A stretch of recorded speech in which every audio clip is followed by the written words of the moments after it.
Hey, Diva. This is Shay, your Love Diva, and I'm coming to you live today, Divas. I want to have a conversation with you because I get this email all the time. Shay, how do I find love?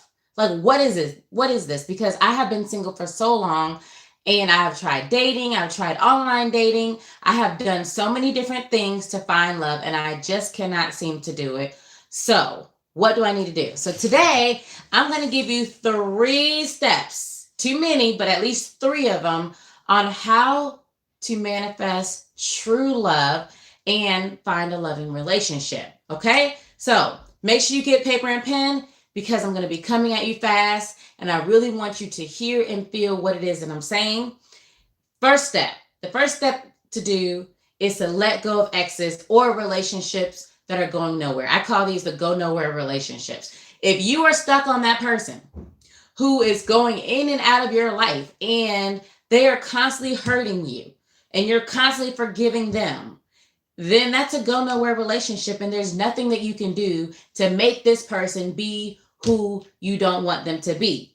And so basically what they're doing is they are blocking space for the person that is meant for you. They are literally keeping you from the love experience that you are praying for. And you're like, but Shay, I love him. And he's so good to me when he's good to me. And I just know the potential. So many people get caught up on the potential. I know the potential of this person, and he has so much potential, and I don't know how to walk away. Here's the thing: if he makes you cry more times than he makes you smile, there is a problem. And my whole motto has always been that if a drop of water falls out of my eyeballs, then we're done. Okay? And I'm not just talking about us having like a general misunderstanding because we're both human and that's what happens with humans. I'm talking about you're lying to me, you're cheating on me, you're trying to control me, and you're possibly abusing me. Those are absolutely no-nos. And so, Diva, make sure you have that standard. So, the first thing is remove the trash, remove the things that are blocking you or distracting you from allowing true love to show up. Second thing, and let me make a side note. Understand that because a lot of people have a hard time letting go of a relationship because they think they fail if the relationship does not work out. But, Diva, let me tell you something. You don't fail when a relationship doesn't work out. You just learn a lesson. That's it. You're just learning a lesson. And so take it as a step on your journey. When you have to take steps to get to a certain destination and you're walking up the steps, you don't get to step 8 and be like, oh, I failed, because you have to move on from that step. You're just like, okay, this is my destination and I'm taking step 1, step 2, step 3 to get up there. It's the same thing with relationships. If you find that in this step of your journey to attracting love that it doesn't work out, don't sit on the step. Don't feel sorry for yourself. Keep it moving. Second tip and step on how to find true and lasting love is every night meet your soulmate. And I really want you to hear me on this because this technique is extremely powerful. I'm going to adjust this a little bit to make sure that you guys, I'm going to make sure that you definitely feel and hear me have a pen because this is really, really important. Every night, meet your soulmate. You know how you do that? I want you to close your eyes. I want you to put your hand over your heart, and I want you to breathe in and out of your heart. And I want you to imagine the light of God moving through the top of your head, moving through your chest, and moving into your heart. And you're going to breathe and you're going to imagine this light coming through your head and into your heart, moving through your hand, back up through your head, and back and forth, right? And then you're going to say, I call forth my soulmate and my true love. And I want you to imagine that his spirit is laying right next to you, that you can literally feel him, not physically, but on a spiritual sense. You can feel him. Eventually, when you do this, it will become so real as if he's there and in your life. And when he's there, imagine, what will he say to you? Like, what things will he say just to give you comfort, just to give you encouragement so that you can wait and be patient for him? Will he tell you, I love you, I'm waiting for you? Be patient, I'm looking for you. Trust it's okay. If you had a bad day, is he going to say, just keep your head up? Like, it's okay. Don't worry about what they say. What is he going to say to you? What is he going to say? Is he going to tell you how beautiful you are? Is he going to tell you what a beautiful heart that you have? Is he going to touch your face? Is he going to gently kiss your lips? Is he going to hold you from the back or the front? I want you to imagine it as if he is there, and I want you to feel the emotion strongly while he's going through it. And what's going to happen, Diva, is that you're going to find certain things that's in your subconscious mind that's going to rise up. Like, for instance, when I was doing this process, I noticed at first that he would slap me as we're standing there in our bedroom, and I'm like trying to imagine him gently stroke my face. Then he would slap my face, and I'm like, well, that's weird. What in the world is that? Well, that was telling me that subconsciously I associate pain with love, that I believe in some shape or form I'm going to be abused. Maybe not physically, maybe emotionally, maybe mentally, but in some shape or form, I'm going to be abused. And so I had to keep rewinding it. So I would rewind it and then see him gently. Like, so at first it was like a hard slap, and then it was like a softer slap, or he would come in and it would be softer, and then softer and softer. And then eventually, and this doesn't happen overnight, sometimes it takes a few weeks to get that, but it's good cues. It shows you what you need to work on subconsciously, so you are attracting quality people into your life. And so as you're working on these things, pay attention to the things that show up and be willing to work on it on a spiritual level, and by doing your visions of your soulmate and seeing how they're willing to, do they turn their back to you? Do they give you a disapproving look? Like, all of these things might be things that you experienced from a parent or from childhood that needs to be healed. And by replaying it and imagining it being the way you want it to be, then that helps you to get the desired outcome in a spiritual sense. Here's the thing. Here's the key. Before anything on this planet becomes physical, it first must be imagined in the spiritual. So when you can see it and you believe that it's real beyond what you can see on a physical sense, that's the key to manifestation. And that's what brings it into your life. So eventually, when you start to feel it, when you start to know he's there, you're looking forward to having these conversations at night. I mean, my soulmate used to he would be in my car. If somebody cut me off and I got upset, he'd be like, it's okay, baby. It's okay. Calm down. It's all right. Just breathe. Or if I had a rough day, I would imagine him rubbing my shoulders and just saying, I love you. I'm here. I got you. Just imagining these things on a regular basis, to the point where he showed up in the physical. Like, literally, my husband is that person that I was envisioning. Isn't that crazy? Like, it's insane the way this works, but it's so true. All right, that's step 2.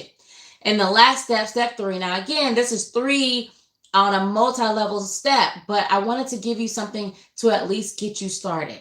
The last and final step is be unwavering as you act as if it is. So I want you to operate as if your soulmate is already in your life.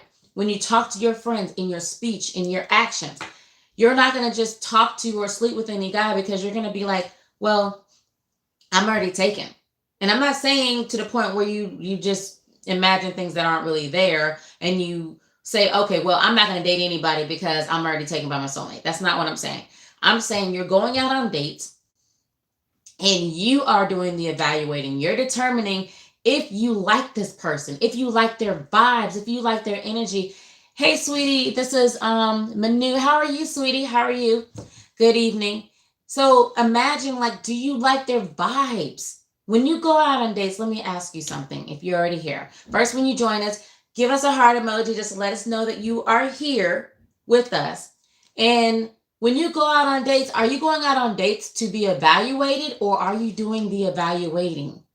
Because it's a whole different energy when you're like, oh my God, I hope he likes me. Oh, I hope he thinks I'm pretty. Oh, I hope he asks me for another date. That's a different kind of energy versus I know I'm worthy, and do I like him? Like, is he worthy of my time? Is he Dr. AKA Half? Love it. Hey, sweetie. Is he worthy? Is he worthy of my, she said I'm evaluating. Very good. You're doing the evaluating. Because when you're doing the evaluating, you can see now you start to pay attention to your own energy. You're starting to like, do I feel right? Is he how to seduce a girl? Manu, you want to know how to seduce a girl? Is that what you're asking? Because I can teach a woman how to seduce a man very well. How to seduce a woman is on a whole nother level. That's a whole nother video in another class. And I can definitely get into that in another video. But understand that when you are the one doing the evaluating, then now you're willing to pay attention to how you feel around this person.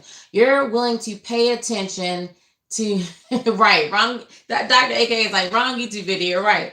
You're willing to pay attention to if this person treats the waiter with respect, if this person is on the date with you trying to get to know you, like, what do they feel like? Because when you're doing that, then that sets you up. Here's the mistake that a lot of women make. They feel like they have a scarcity mindset. They feel like there's not enough men in the world because they feel like either A, their soulmate died at birth, or men are either gay or they're already taken. And that can't be the furthest from the truth, divas. There are as many men looking for your beautiful self as you are looking for them. There's a lot of men who are single who don't want to be single. They want to find a woman. And here's the thing, men are not afraid of commitments. They're not. They are afraid of choosing the wrong woman and being stuck. That's what they're afraid of. And so you won't have that issue when you know who you are, when you're showing up fully at the table and your whole intention is, do I like this person? Am I vibing with them? And does their energy feel right? When you're doing that, then if they don't feel right, you're perfectly okay with, yeah, no, it's not. Nope, this is not going to work. No, I don't really care for you too much. We're not on the same page. You're okay with walking away, especially when you're acting as if it is, because you already know. You know that if it's this date or if it's the next date or if it's today or tomorrow, you know without a shadow of a doubt that your soulmate is coming. And that's why when you're doing that night exercise where you're meeting your soulmate in the evening, that's why that's so powerful, because I'm telling you, you're going to literally feel like they're really there. And when you're feeling like they're really there, that's what creates the magnetism. So your whole goal is to find him, the one that you've already been getting to know on a spiritual sense, the one that you've been meeting every night in meditation and on a spiritual level. Your goal is to meet him. And now he might not look the way you want him to look. I need to address this because how many, and I want you to be honest, how many of you, and if you're coming on, remember your heart emoji, leave me a heart emoji, because that love is what fuels the energy and also sends your love into the universe so you can attract it back. So make sure you're leaving that heart emoji. But tell me, I want you guys to tell me one thing, that when you are going out on a date with a guy, what exactly are you looking for? I want to see some answers. What are you looking for? What is your goal? What is the end goal when you're going out on a date? Is it, if he can be your friend? What else? What else are you looking for? Share with me. I want you to honestly evaluate, because if you have no goal, you want to know if he's good at sex? Okay. But you shouldn't be doing that on the first date. You're already setting yourself up. I'm not even going to call out who that is, but if you're just looking to see if they're good at sex, then you're already setting yourself up. I'm looking for someone who is funny, intelligent, romantic, and smart. Awesome. What else? What else are we looking for? Are we looking for somebody we're looking for somebody who's funny, smart, and intelligent, but what else? Because a lot of women, especially successful professional women like we're looking for somebody who is 6 feet tall, who drives a certain kind of car and makes a certain income. So tell me something. If you were set up on a date with a guy who made half as much as you do, would you take him seriously? Charisma, good character, that's good. Oh, that's a really good list. Okay. That's really good. If you were on a date with a guy who was making leader, confident. You guys are giving me some really good answers. Awesome. So tell me, what if he, I have some people like, they're thinking about it. What if he was, instead of being 6 feet tall, he was 5'7"? Would you take him seriously? Or would you look the other way? Okay, that's fine if you make over 100,000. I get it. We in the same pool. But what if he made 50,000, but he was a great guy? What if he was building a business in addition to working a job? What if he was the kind of guy who was seriously looking for a healthy relationship? And maybe he was a widow, or maybe the reason why he was single is because he was looking for somebody. Would you turn your height is not a requirement? That's good. But who is? Honestly, how many of you who are here, height is a factor? I'll still holler. If he made half of 50% of what you make, because you're over $100,000, and if he was less than 6 feet tall, like 5'7", you still would be open to him. Is there anybody who wouldn't be open to him? Because a lot of women out there would not even give this guy a second look or the time of day, and you very well can be walking away from your husband. So it's important, ladies, that you don't disqualify a guy based on these physical features. Now, if he just isn't really appealing and you can't imagine kissing him with the lights on, then I'm not saying to pass go or collect $200. That's a completely different situation. Yes, even if he's short, or even if he makes 50% less than you can still find yourself being attracted to him. Somebody that, like, can I imagine kissing him? Yes, okay. If you can't imagine kissing him, I would highly suggest that you keep it moving, because there's somebody who would imagine that he's attractive and could imagine kissing him.